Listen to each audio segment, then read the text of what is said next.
প্রজাপতি 2 এর shooting experience নিয়ে তোমার কিছু যদি বলার থাকে। আমি না এই সিনেমাটা নিয়েই আমার একটা এক্সপেরিয়েন্স আছে আলাদা। কারণ শিওর, শিওর। হ্যাঁ, বলো। কারণ সিনেমাটা অলরেডি অ্যানাউন্স ছিল। তারপরে আমি সিনেমাটাতে জয়েন করেছি। আমার কোনো আইডিয়াই ছিল না যে সিনেমার পার্ট ও আমি ছিলাম। শুভজিৎ দা আমাকে বলছে যে, "আমার কাছে না এদিকা এই ক্যারেক্টারটা তোমাকেই করতে হবে।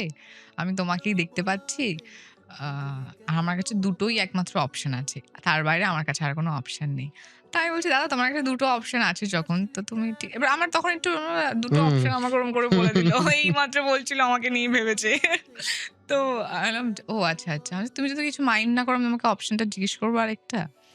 তো তখন বলল যে, "হ্যাঁ, আমার কাছে একটা অপশন হচ্ছে ইথিকা, আমার কাছে আরেকটা অপশন হচ্ছে ইথিকা।" বাহ! ও ওকে। তো বলল, "ওটা প্লিজ ওটা তোমাকেই করতে হবে। না না হলে আমি ক্যারেক্টারটা অফ করে দিচ্ছি।" না, না প্লিজ, প্লিজ ক্যারেক্টারটা অফ করো না। কারণ খুবই ভালো একটা ক্যারেক্টার। প্লিজ অফ করো না। আর এইটা আমাকে অ্যাকচুয়ালি এতবার বলারও নয়। কারণ আমি যদি এরকম একটা ছবির অংশ হতে পারি, প্রজাপতি অলরেডি একটা ব্লকবাস্টার। প্রজাপতি 2 তার মধ্যে দেবদা, মিঠুন দা, আরো অপাদি, খরাজ দা এত ভালো, ভালো অভিনেতারা একটা ফ্রেমে আছে।